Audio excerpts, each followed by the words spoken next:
I was invited to give you a taste of a typical law school classroom experience here today, and I thought I would take advantage of this opportunity to do something that's been on my mind for a while. To stand up and to proudly say, God bless America, God bless the Bill of Rights, and thank God for the Fifth Amendment. I'm not ashamed to say I'm proud of the Fifth Amendment, and I'm proud to admit on camera and on the internet that I will never talk to any police officer under any circumstances, with all due respect, sir. I'm doing something really extraordinary here today, something you'll almost never see another law professor do as long as you live. I'm really putting myself on the spot here. This was my idea. By my invitation, I have given up half of my time, approximately. I'm giving equal time and the last word to an expert who really knows something about what I'll be talking about. So I'm opening myself up to the possibility that he will contradict me. I was a criminal defense attorney when I was in private practice. So I want to make sure, in fairness to you, if I'm misleading you or giving you a slanted or one-sided presentation, you'll be able to get the last word from somebody else. I'm sure he'll have a lot to teach all of us, including myself. The Fifth Amendment to the United States Constitution provides, no person shall be compelled in any criminal case to be a witness against himself. And this unfortunate amendment has gotten a bad rap in recent times, much of it tragically and unnecessarily through, as you may have heard, the headlines. Let me read you something that was taken out of the newspaper this morning, and I want you to listen to it closely. And I'm giving you a heads up. I'm warning you in advance, which is not fair to you. Not fair to me, but I'm giving you a warning that I'll be quizzing you on this in just a few minutes. This will test your aptitude for legal study and legal practice. Listen closely. It won't take long.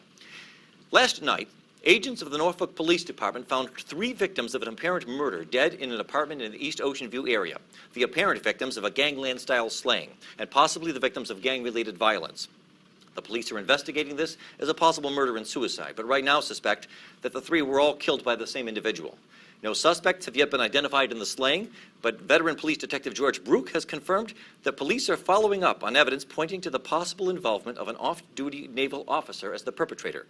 The bodies, which were found by the apartment manager at about 8 o'clock in the morning, appear to have been slain sometime earlier in the same evening, probably sometime between midnight and 2 o'clock in the morning. That's it. Those are all the facts I'll ask you to remember, and it won't be for very long either. Let's see how well you do. I'll be quizzing you in just a few minutes.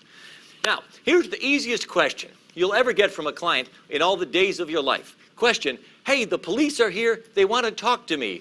What should I do?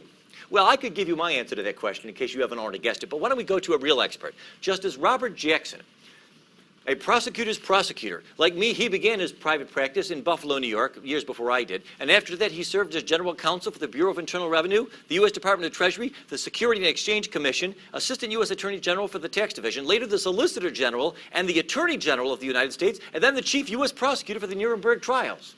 That's an impressive resume. Years later, when he was a justice on the Supreme Court, Justice Jackson stated, quote, any lawyer worth his salt, today we would say his or her, will tell the suspect, his client, in no uncertain terms to make no statement to the police under any circumstances. There's the title of my talk. I'm here to explain to you the surprising and somewhat counterintuitive and admittedly unlikely reasons why Justice Jackson was right. I'm reminded of this because I'm amazed, we're all amazed, by the frequency with which we see newspaper articles coming on all the time from people who really ought to know better, who say, well, I'll talk to the police. I mean, after all, I'm a senator. I'm O.J. Simpson. I'm an experienced, highly polished individual. I've got a lot of experience with public relations, even criminal defense attorneys. There was a local news story here in the Virginia Pilot just a couple of months ago about an experienced criminal defense lawyer who ended up getting convicted of criminal assault because he talked to the police. He was accused of having assaulted another attorney in the hallway. There were no other witnesses to this. A woman said that he grabbed her by the throat during an argument over a case. He denied it. At trial, it was his word against hers. He said, I did not even touch her. But unfortunately for him, when the police had approached him earlier and said, would you be willing to answer some questions? He said, sure, why not? I'm an attorney. I'm a criminal defense attorney. I'm savvy. I'm sophisticated. I've got oratorical prowess. I'm accustomed to dealing with the police, by all means. And then there was a conversation that was not recorded. When the case went to trial, it was no longer his word against hers, because when he testified at trial, I never touched her, the officer took her to the stand and testified, well, when I met with him, he said he did put his hand on her throat, but just as a joke. Then he had to take the stand again and say, that's not true. I never said that. I never admitted to you that now it's his word against 2 people. Who's telling the truth? We'll never know for sure. But he was found guilty. Now, here's part of the problem. The heart of the problem, as Justice Breyer on the U.S. Supreme Court explained in 1998, is, quote, the complexity of modern federal criminal law codified in several thousand sections of the United States Code and the virtually infinite variety of factual circumstances that might trigger an investigation into a possible violation of the law make it difficult for anyone to know in advance just when a particular set of statements might later appear to a prosecutor to be relevant to some investigation. One expert on criminal law recently noted that estimates of the current size of the body of federal criminal law vary, although it has been reported that the Congressional Research Service can no longer even count the current number of federal crimes. That's right, even the federal government has lost count. These laws are scattered over all 50 pages of the U.S. Code, encompassing roughly 27,000 pages. Worse yet, these statutes often incorporate by reference to the provisions of administrative regulations. Estimates of how many such regulations exist are even less well settled, although the ABA thinks there may be nearly 10,000. Here's one of those 10,000 federal criminal statutes on the book that you probably never heard about. It's called the Lacey Act. 16 U.S.C. Section 3370 says it's a federal offense for any person to import, export, transport, sell, receive, acquire, or purchase any fish or wildlife or plant taken, possessed, transported, or sold in the violation of any law, treaty, or regulation of the United States or any Indian tribal law or any state or any foreign law. People have been convicted in federal court for violating this statute because they brought back a bony fish from Honduras, not knowing that Honduran law, not American, but Honduran law, forbade the possession of the bony fish. People have been convicted under this law because they were found in possession of what's called a short lobster, a lobster that's under a certain size. Some states forbid you from possessing a lobster if he's under a certain length. It doesn't matter if he's dead or alive. It doesn't matter if you killed it or if he died of natural causes. It doesn't even matter if you acted in self-defense. Did you know that? Did you know it can be a federal offense to be in possession of a lobster? Admit it. Raise your hand if you did not know that. There's the problem. And that's only one of 10,000 different ways. You know, the government gets pretty upset when people like me instruct the client, people like me and Justice Jackson. Don't talk to the police, don't answer any questions. But you know, they can't have it both ways. You people, you've got 10,000 different ways of convicting us. Good for you, but you know, with the bitter comes to the sweet, with the good comes to the bad. That's 10,000 different ways my client might unknowingly implicate himself in some sort of a criminal transaction. One of the reasons I decided to give this talk, I recently received a phone call from a former student of mine, a Regional Law School graduate, who may be watching this online. We're putting it on the internet. And he told me, hey, I've been approached by the Internal Revenue Service. They want to ask me a couple of questions. They ask if I'd be willing to. But they say that I'm not a suspect. And I know in my heart I don't think I've done anything wrong in violation of the Internal Revenue Service provisions. Lord have mercy. There's no man on earth, there's no woman in this country who can honestly say with complete confidence, I know I have never violated any provision of the Internal Revenue Code. He said, but they say I'm not a suspect and I know I've done nothing wrong. It's okay if I talk to him? I said, no, you tell them you will not talk to them without immunity. I explained to him why that was true, and he never heard from them again. Okay, why you should never talk to the police. Let me just spell it out for you. Let me make it plain to all of you. These are the top 10 reasons. I don't want to actually really lie to you. I don't really have 10. I don't have time for 10, but I've got time for 8, and that'll be close enough. Number 1, and this really ought to be good enough. Contrary to what you laymen instinctively and naturally suppose, it cannot help. There is no way it can help you. Plenty of folks think that it can, and they're always wrong. You cannot talk your way out of getting arrested. Officer Brook, you've interviewed thousands of criminal suspects. Have you ever, how many times in your experience, have you approached someone, asked if you could ask him some questions because prior to the interview you had some evidence pointing to his possible guilt?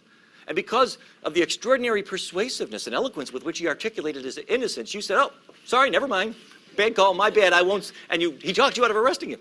You know the answer to that. Never, it never happens. I've often asked other criminal defense attorneys, in all of your experience, have you ever once had a case where you looked back in hindsight and said, thank God my client talked to the police? They laugh at me. They say, you've got to be kidding me.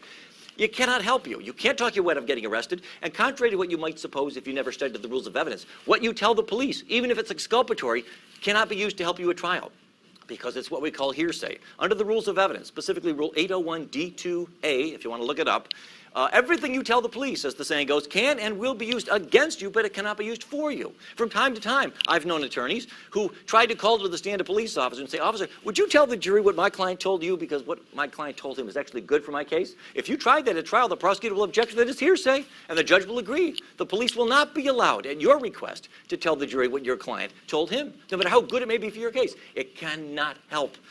And that ought to be good enough reason. That ought to be reason enough to keep your mouth shut. But if you're not persuaded, let me go talk about a couple of others. Number 2, obviously one of the most obvious. If your client is guilty, as many of them are, but even if he's not, even if he's innocent, he may well admit his guilt with no benefit in return. Now, of course, many of you are thinking to yourself, well, what's so wrong about that? I mean, shouldn't guilty people be confessing? Confession's good for the soul. It's good for law enforcement. It's good for the prisons. Yes, sure, all those things are true. And like the rest of you, if I or anyone close to me is ever the victim of some sort of a serious crime, I hope they get the right guy. I hope they convict him. I hope they put him away. We all feel that way. Hey, but what's the rush, friends? You don't got to admit your guilt the first time they come by to meet with you. In federal court, 86% of all defendants plead guilty at some point before trial. If your client is guilty and really ought to punish and really ought to have go through some sort of a cleansing act of contrition and fess up and admit his guilt, there'll be plenty of time to do that. They almost always do. No need to rush, no need to tell the police something. Wait and see if perhaps your client can work out some sort of an arrangement where maybe he'll make some sort of compensation to the alleged victim, or maybe he'll be able to get some sort of a discount in his sentence. And he'll be treated fairly then, like everybody else who had the benefit of a good lawyer who said, please do not talk to the police. And don't forget, by the way, even if your client only admits to things that the police already knew, you might think, well, what harm can it do? He says he wants to talk to the police. All he wants to do is admit that he was there, but the cops know that he was there. All right, go ahead and tell him. Well, how can it hurt? It might hurt if the police officer becomes transferred to Minnesota, or deceased, or injured, or comatose, or cannot be located by the time of trial. The case will be dismissed if there's no confession. But if your client admits to things, that confession is freely admissible against him and can be a basis for getting him convicted all by himself. Senator Larry Craig can explain all of this to you. The Innocence Project of the United States has confirmed that in more than 25% of all the cases where an innocent man was convicted and then later released from prison after he was exonerated by DNA evidence, in more than a quarter of those cases, these innocent people we know to be innocent, made incriminating statements, delivered outright confessions, or pled guilty. How do they do that? He'll tell us all about it, I trust. Here's a couple of famous examples. You can just ask them. You don't have to take my word for it. There on the left was Eddie Joe Lloyd. He was convicted in 1984 of the murder of a 16-year-old girl in Detroit after he wrote to police with suggestions on how to solve various recent crimes. During several interviews, police fed details of the crime to Mr. Lloyd, who was mentally ill, and they lied to him and convinced this mentally ill man that by confessing, he might help them smoke out the real killer. He later signed a confession, gave a tape-recorded statement. The jury deliberated less than 1 hour before convicting him on the basis of this confession. There was no other substantial evidence against him. The judge said, I'd hang you if I could, but the death penalty was not available in Michigan at the time. But after almost 2 decades in prison, he was released after DNA evidence proved that this man was innocent and had falsely confessed to a crime that he did not commit. On the right is Earl Washington, who was released from prison just a few years ago here in Virginia after spending 18 years behind bars after being committed of a rape and a murder that we now know he did not commit after having been exonerated by DNA evidence. But this man, Mr. Washington, who was in fact confirmed to be mentally retarded, was able to confess to several crimes at the request of the police, some of which we know he could not have committed. That's the problem. Some of you are thinking to yourself, well, none of this concerns me because I'm not guilty of anything and I never will be and I will never represent people who do. Okay. Let's talk to you people, you innocent folks. Those of you who have never committed a crime and never will, and none of your clients will either. And you wouldn't go out with a girl who did. Fine. You better not talk to the police either, okay? Because number 3, we'll put the guilty behind us. Forget about them. Let's talk about innocent people. Number 3, even if your client is innocent and he denies his guilt and almost entirely tells the truth, odds are good he will easily get carried away and tell some little lie or make some little mistake that will hang him. This is human nature. He gets in there, it's a stressful situation. Imagine a perfectly innocent client. The police say he's been guilty of a murder. He's totally innocent as any one of us. So he goes in there and he meets with the police. He says, I don't know what you're talking about. I was nowhere near there. I didn't kill him. I've never killed anybody. I don't have a gun. I've never had a gun. I've never touched a gun in my life. I was nowhere near Virginia Beach that night. That last line was a lie. He went over the top. He was getting carried away. He got into this groove. He started saying all kinds of things, almost all of them true, that he knew would tend to exculpate himself. Then he got carried away and just said one thing that wasn't true, and unfortunately for him, they can prove that it wasn't true. He may be convicted on that basis alone. But let's say, well, that's not a problem. I'll tell my client only to tell the truth. I've met with him. I know he won't lie to the police. He won't make any mistakes. Okay, that's still no guarantee you won't be getting into trouble. Because even if your client is innocent and only tells the truth and doesn't say anything that is false. Now, already, mind you, we're pretty well nigh into fantasy land. The odds of anybody being able to pull this off are really quite slim, no matter how innocent they may be. But just the same, let's pretend. Let's assume he gives the police nothing but the truth, and he is totally innocent. He will always give the police some information that can be used to help convict him. Always. For example, suppose you tell this to the police. Here's what your client tells to the police in his denial of guilt. I don't know what you were talking about. I didn't kill Jones. I don't know who did. I wasn't anywhere near that place. I don't have a gun. I've never owned a gun in my life. I don't even know how to use a gun. Yeah, sure, I never liked the guy, but who did? I wouldn't kill him. I've never hurt anybody in my life, and I would never do such a thing. Let's suppose every word of that is true. 100% of it is true. What will the jury hear at trial? Officer Brook, was there anything about this, your interrogation, your interview with the suspect that made you concerned that he might be the right one? Yes, there was. He confessed to me that he never liked the guy. And then the prosecutor will put that up in big letters, and he'll say, ladies and gentlemen of the jury, it's pretty clear that we've got the right guy here. We've proven that he was in Virginia Beach that night. That's opportunity. And remember, Officer Brook admitted that after extended questioning, he was finally able to get the defendant to admit that he never liked the guy. There's your motive. Motive plus opportunity. Wham, bam, please. But juries eat it up. And innocent people get convicted this way sometimes. How often? Hopefully not too often, but we know what happens. The United States Supreme Court, don't take my word for this. In Ohio versus Reiner, the Supreme Court of the United States said, quote, one of the Fifth Amendment's basic functions is to protect innocent men who otherwise might be ensnared by ambiguous circumstances. Truthful responses of an innocent witness, as well as those of a wrongdoer, may provide the government with incriminating evidence from the speaker's own mouth. See, it's not just some criminal defense attorney telling you this. Even the Supreme Court says I'm right. Under the facts of that case, by the way, in Ohio versus Reiner, a child tragically was died, apparently the result of shaken baby syndrome. Question was who had shaken this baby to death. And one of the possible suspects was a babysitter who had spent some time with the child that week. The babysitter's story was, I don't know what you're talking about. I did not kill the child. I did not see it happen. I don't know who shook the baby. It was never me. I never did anything of any violent nature to the child. The Ohio State Court said, well, you've got no Fifth Amendment privilege. You, by your own admission, told the investigators that you've done nothing wrong, that you were not involved, so obviously your answers can't incriminate you. The United States Supreme Court reversed and said, well, that's not true. Even though this babysitter denies shaking the child, denies seeing the child die, denies knowing how the child died, this babysitter, by her own admission, apparently the government wanted to ask whether the babysitter might have been with the child at some point that week, during the week prior to the death. And that answer, although by itself not sufficient to convict anybody, could help convict her. That means she's got a Fifth Amendment right to refuse to answer to the question the court held, because it could be used to help convict. Ullman versus United States, which the Supreme Court said more than 50 years ago, eerily prophetic. They said too many Americans, even those who should be better advised, view this privilege as a shelter for wrongdoers. They too readily assume that those who invoke it are either guilty of crime or commit perjury in claiming the privilege. That's not true, and it never has been. But it gets worse. Can it get worse? It can. Number 5, even if your client is innocent and only tells you the truth and does not tell the police anything incriminating, which, by the way, is almost impossible to pull this off. I mean, imagine talking to the police for 2, 3, 4 hours, and somebody like him can't somehow manage to extract from you something that can be used to help convict you. That'd be extraordinary. I don't think anybody's pulled it off. But even if you could pull it off, there's still a grave chance that his answers can and will be used to crucify you in a court of law if the police, no offense, don't recall his testimony with 100% accuracy. All right, now this brings us back to that pop quiz I warned you about. I told you earlier, remember, it's only been a few minutes, and you weren't up all night, and you weren't the subject of physical duress. You were in the relaxed setting of a classroom here. You were given heads up, advance notice that you would be quizzed on this. Question. We'll start with a couple of easy ones. Remember that article I read you about that? How many people did the police find shot to death last night at that Ocean View apartment that I told you about? A, 1, B, 2, C, 3, D, 4. Who says A? B. C.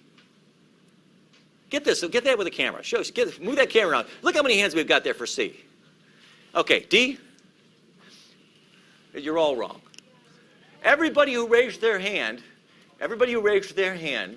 you are the kind of people who should never talk to the police under any circumstances for as long as you live. Why is C not the right answer, by the way? If you know, raise your hand. Yes? Because you didn't state the cause of death. Excellent. I didn't say anybody was shot. I didn't say gun, bullet, shooting, firearms. Didn't use any of those words.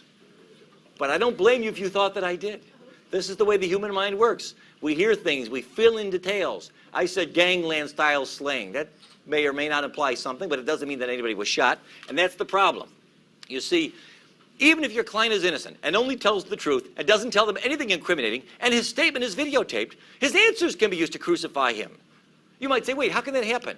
I insisted, at my insistence, I called the police and I said, look, if you want to talk to my client, you can talk to him, but only if you videotape the whole thing. I don't want there to be any debate between the two of you over what happened. Okay, we'll videotape the whole thing.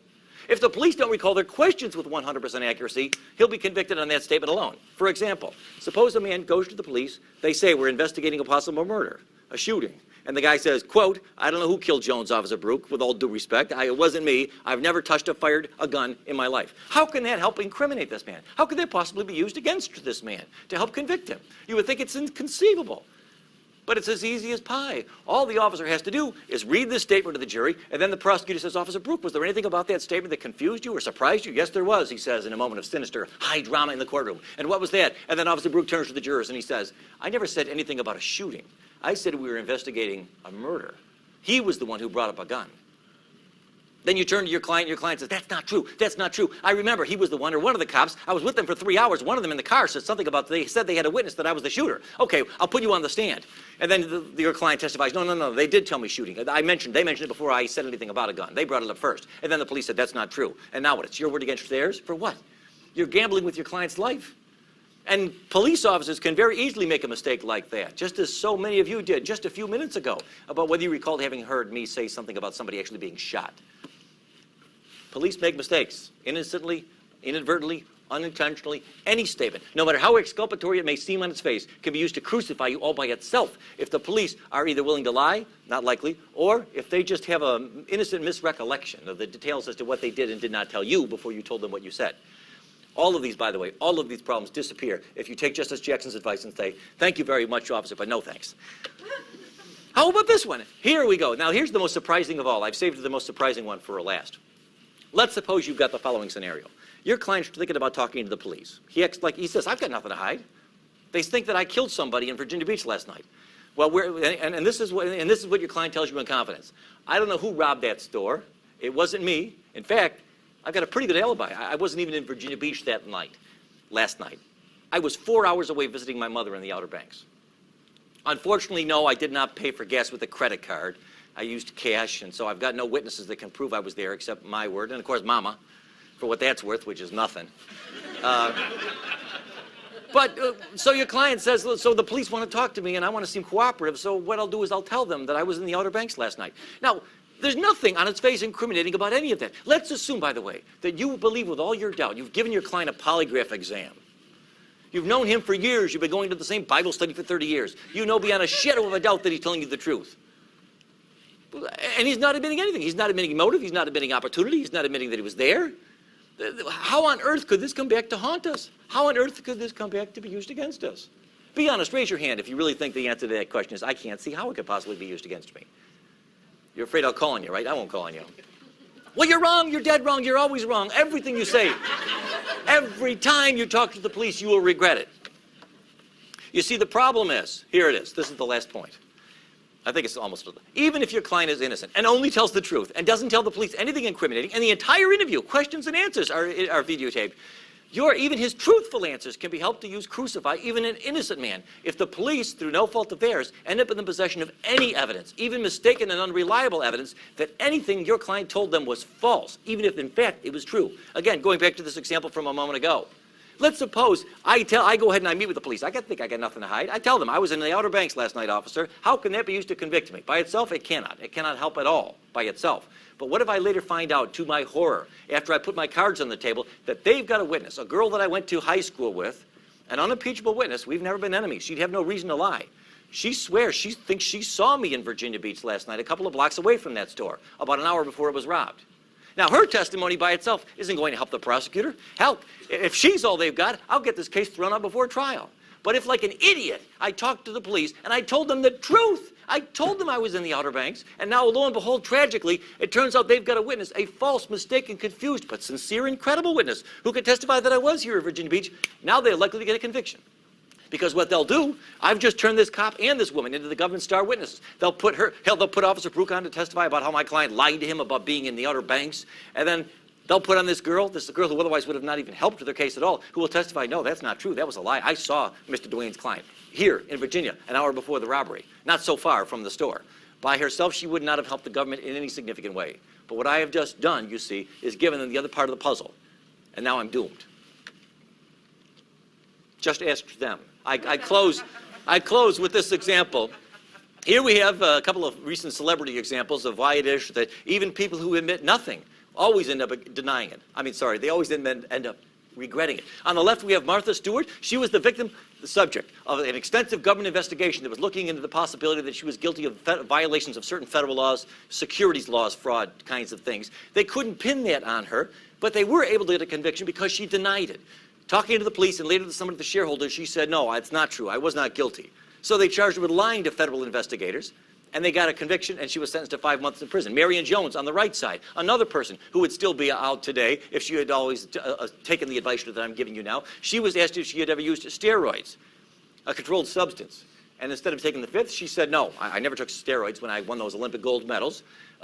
Later on, it turned out that she was lying. She worked out a deal. She pled guilty. She admitted that she was lying. And she, over her strenuous, tear-filled objection, even though she has 2 young children, was just recently sentenced to prison for 6 months.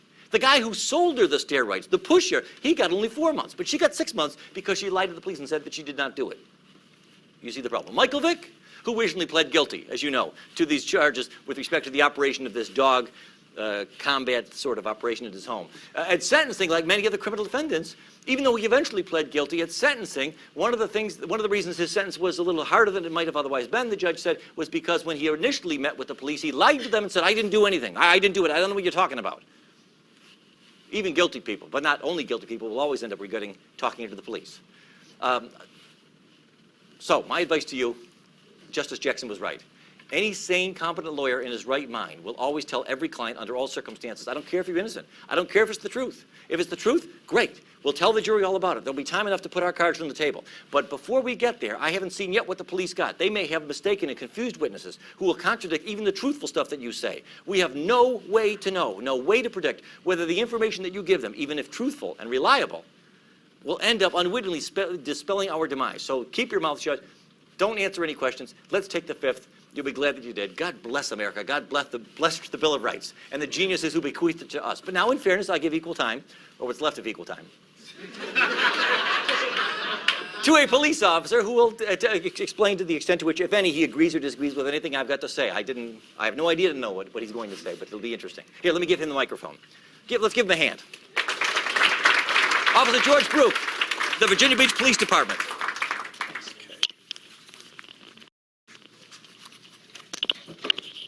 I cannot talk that fast. Not even interviewing. I'm going to take the podium here, Professor. Because I took notes on some of the things you said. And everything he said was true. Okay? And it was right, and it was correct. And I'm just going to give you a few ideas. I'm going to tell you a few examples. But first, I'm going to give you a little information. As was said earlier, I've interviewed thousands of people. I've interviewed people with foreign police departments. When I was in the Navy, I was in law enforcement, and I was a criminal investigator. Thank God we're in the United States, because most interviews in Italy, Spain, and so forth start out physically. Okay? There's no police abuse over there. They can do pretty much what they want. Anytime they want, anyhow they want. So just be aware of that and be thankful for where you're at. Biggest question I was asked when I am a 3L. And there's some of my classmates in here. Best day is coming up, May 10th, when we get to leave. So those of you that are applying, and I told a couple of people this, you think it's hard getting into law school? Try getting out. Okay? A couple of things I was asked. How do I quit from getting speeding tickets? Very easy question. Quit speeding. Okay? But something Professor Dwayne brought up, are any of you guilty of anything? How many of you drove here today? Anybody go above 55 on the interstate? Anybody drive at home and go above 55 on the interstate? Because if you stay... Your hands for? I told you, don't I know. I remember, but I was doing it anyway. I did it intentionally. And there you go. And people are inherently honest, and that's their biggest downfall. Okay, they really are. Or they want to tell their story. And if you drive 55 on the interstate where it's 55, the only thing you're going to do is meet the person behind you because they're going to rear end you and you're going to get run over. Okay, so that's a fact. But everybody does something that they can get in trouble for. I can follow as a police officer when I was in uniform. I could follow a car however long I needed to, and eventually they're going to do something illegal, and I can pull them over. And justifiably illegal to pull them over with. So just be aware of that. Don't think you're so innocent in such a thing. When you get stopped for a traffic ticket, everyone likes to be somewhat honest. And what's the first thing the police officer asks you? Do you know how fast you're going? If the speed limit's 35, you'll say, oh, 38, 40, because you want to be kind of honest even though you're doing 50. You just said 38, 40. You just admitted to breaking the law. You just confessed. So they can go to court with that, with a confession that you were exceeding the speed limit. Okay, so you need to think about those things, and when you do become defense attorneys, which I may, who knows, you need to think about those things for your clients. The other thing you need to think about your clients, and this is going to seem very terse, people are stupid. Your clients are stupid. And I've had defense attorneys come up to me, matter of fact, one on a motion to suppress just Tuesday, come up to me and tell me his client was stupid. Okay? They're very straightforward. They do foolish things. They talk to the police. You guys need to be aware of that. Now, in my past, and it wasn't exaggerated, I have interviewed thousands of people. I've arrested and dealt with over 1,000 felonies, well, actually more than 1,000 felonies, probably about 20, or no, about 1,000 felonies, 2,500 misdemeanors, 98% of them conviction rate, 80% of them I don't even have to go to court. Why? Because there's confessions. Because they confess. So these people have no problem. The hardened criminals have no problem talking to the police. People like to tell their story. And they'll sit in that room and think about it. You're picked up by the police. You're in a little room. There's one chair here. There's a desk. There's another chair. What's the thing you want the most right at that point? To get out of that room. To be out of that room. Think the police officer's shift is ending in 15 minutes. Does a police officer want to get out of that room? My overtime rate's $58 an hour. Do I want to get out of that room?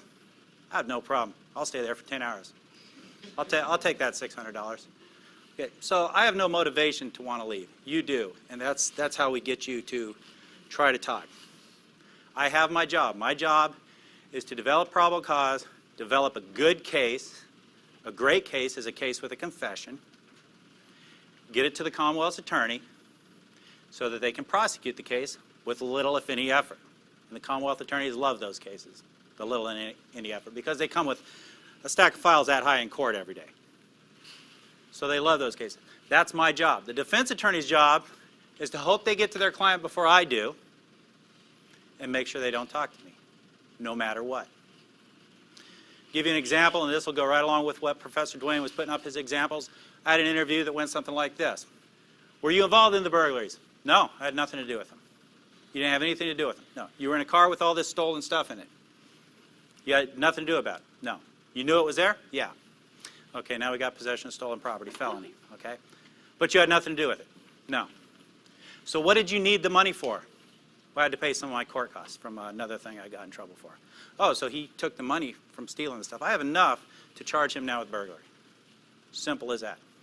Well, did you see the picture on that camera of the house with the Christmas decorations? This is a real case scenario. Yeah, did you go in that house? No, I didn't go into that one. So there's ways around it. There's ways to get around people who try not to talk to you.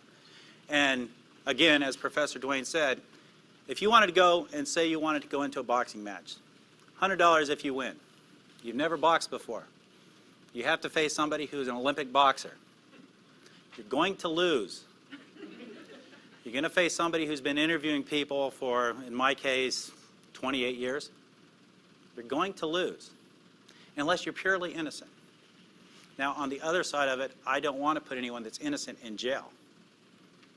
But I try not to bring anyone into the interview room that's innocent. And there are a couple that I have let walk away because they were innocent. Okay, the interviews. How do we approach the interviews? There's a number of ways to approach interviews. There's a number of types of people that I deal with. First thing I do, anyone know what they get told first when they're in an interview? Miranda.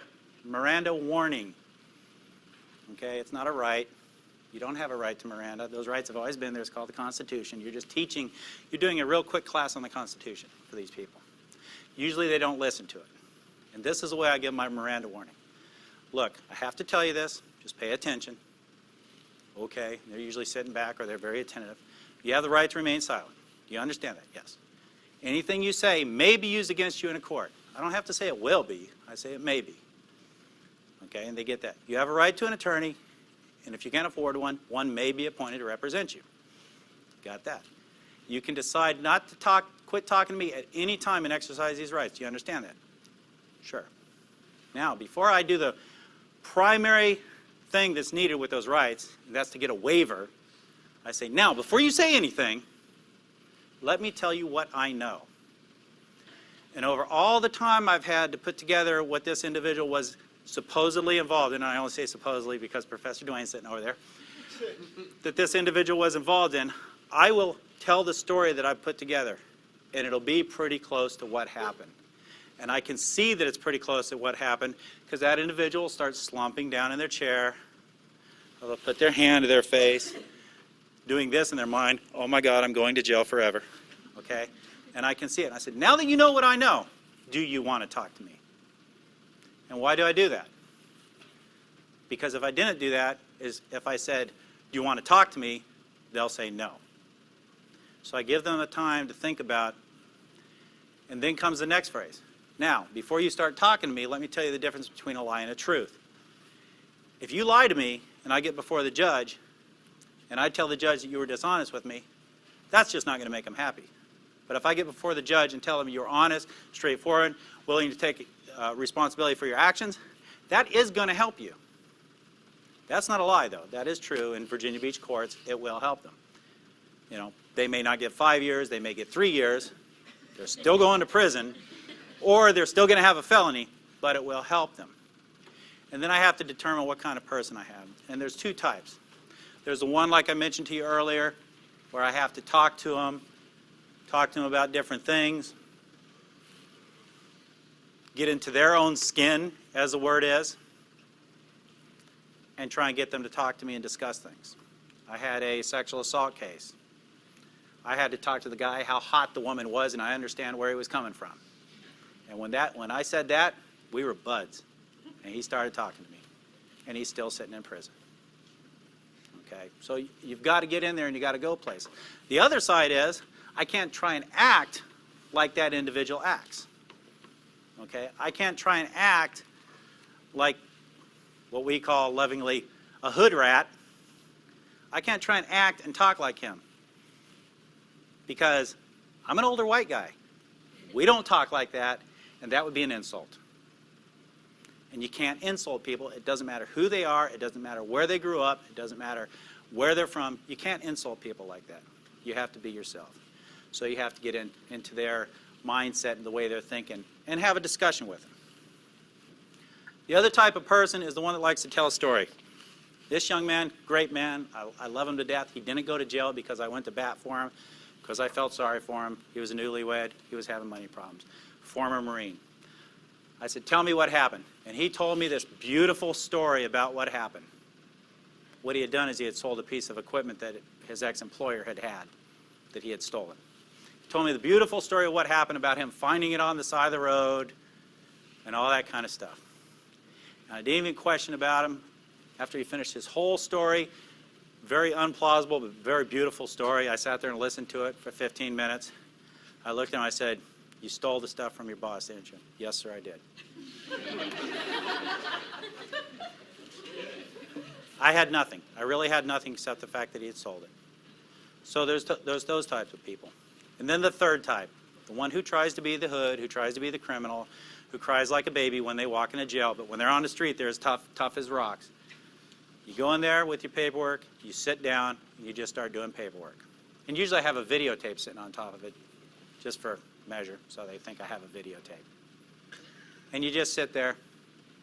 Don't tell them Miranda. Just sit there and wait for them to start talking, because they will. They want to talk. People want to communicate. They hate silence.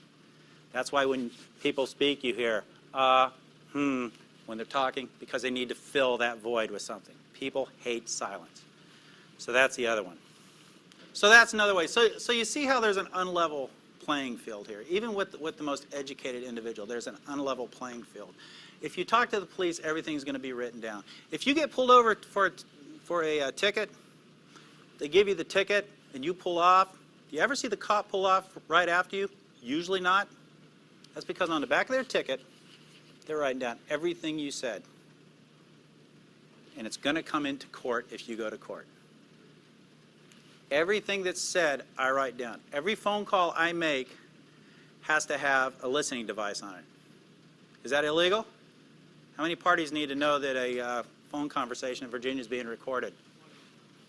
One. Me. I knew it was recorded. I get many, many confessions over the phone.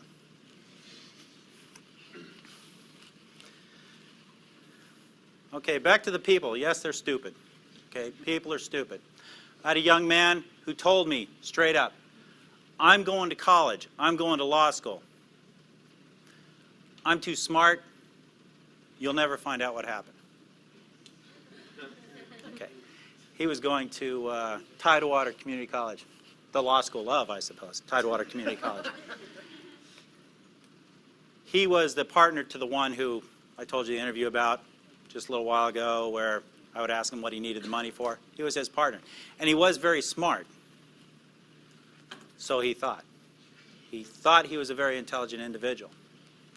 I ended up arresting him 5 times out of his house. His mother hated me. She liked me the first time. She apologized. She didn't really like me much the second time. It got to the point where she really hated me after that. He's doing 8 years upstate. He's very smart because he decided to tell me how smart he was. And in telling me how smart he was, he let it slip that he doesn't sell stolen stuff to pawn shops. He sells it to flea markets because they do not have to report to the state. I know how to drive to a flea market just as good as anyone else and go look for stuff that I'm looking for. So he was trying to impress me with his ability to be smarter than I was, and he confessed. So people are inherently stupid, especially criminals. Now, and don't get me wrong, there are some very intelligent criminals out there, and most of them work in really big office buildings and wear suits. Yep, she went to jail. Is she hurting? No. But there are some very intelligent street criminals out there as well that get other people to do their bidding and so forth and so on, and people are afraid to turn on them. But there are some very foolish people. Just a couple other things. I do a thing usually with younger people, usually between the age of, I try not to deal too much with juveniles, but between the age of 16 and 25, is once they've talked to me. Now, let's back up a little bit. You don't need a recording in court for a statement. As Professor Duane said, it's his word against my word if he was a defendant. Number one, and this is the way it works, and this is the way the real world works, in case you guys haven't been out there, that's outside the windows out there. The jury looks at a defendant sitting next to a defense attorney. That's strike one, because the jury is already looking at that as that being someone who did something that put them in that chair. Number two, they get a uniformed police officer up there. They get someone wearing a suit as a detective up there that is a professional witness. That's strike two. So now they have a professional witness against them. And then if they've confessed and that professional witness is going to sit there and read from his or her notes, the confession, that's strike three. Go get your orange jumpsuit. Do not pass go. Do not collect $200. So they have all those strikes against them. And I know you're innocent till proven guilty, but it's a jury of your peers. And the perception is if you're sitting next to a defense attorney, you have to prove you're innocent. And that's just the perception of a lot of the jury. No matter how many jury instructions they get, they still perceive that person is a hoodlum, is a criminal. And no matter how hard some defense attorneys try to put their clients in suits and have them sit up at the table, if the trial is a long trial, they fall back to their old ways and they start acting and speaking in a way that's not very good for their case. So saying that, you don't have to have a recording. My suppression hearing, a statement was trying to be suppressed because when I record a confession or an interview, because we don't do interrogations, the police, we do not do interrogations. That's a bad, mean, Nazi kind of word, okay? We do interviews. Okay. And you'd be amazed how much difference it makes when you use that one word versus interrogation. I'll take it off the tape and I'll have my secretary put it to paper. Immediately afterwards, I'll take that tape and I'll scan it over my magnet, throw it in my box so I can use it again. I do not keep the tape. It is not evidence. It's not required to be evidence. It is there. If it's there for the court, It's just extra. You don't have to have that. But it's really good to have. The suppression hearing, he tried to suppress that after I testified. The defense counsel stood up and says, well, Judge, I really don't have anything to say. And the Judge Canada, said, motion denied. And let's move on and go to court. So you don't have to have recordings. You don't have to have videotapes. The police videotapes, that's just extra. If you got that police officer sitting there testifying, you don't have to have that videotape. You got the guy that was right there to tell you what happened. But it's always nice to have those extra things. And what I do for these young people is I'll say, look, the person who you broke into their house are very upset. They're very angry because you sold their stuff to the pawn shop. Pawn shop stuff, sold them. They don't get their stuff back. They're very angry. They want you to go to prison. Okay? They may be very angry. They want you to go to prison. They may want to. To lessen that, that's the start of what's commonly known as a lie, because we are allowed to lie in interviews. To lessen that, you might want to make them happy. And the reason that's a lie is because when it is a felony in Commonwealth of Virginia, the victim has nothing to do with the prosecution or how long the people go to prison or any of that kind of stuff. We're prosecuting them, not the victim. But to lessen that, what I'd like you to do is write an apology letter to the person whose house you broke into. Just write it out. Well, how do I write it? In your own words. Just write, I'm sorry for what I did. Then say that, when I broke into your house the other night, whatever. They write it out. They sign it. I sign it as a witness. I put the date and the time that it was written. I give it to the Commonwealth's attorney. It's entered as evidence as a written confession in the person's own handwriting. I don't type it up again and have them sign it. In their handwriting, a written confession. Is that person going to get convicted? I have never seen them not get convicted on that, on an apology letter. So, in support of Professor Duane, everything he says is right. That's what I do. Now, to take away the support, I don't try and send innocent people to jail. That's it. That's all I have. Any questions or anything like that? Sir?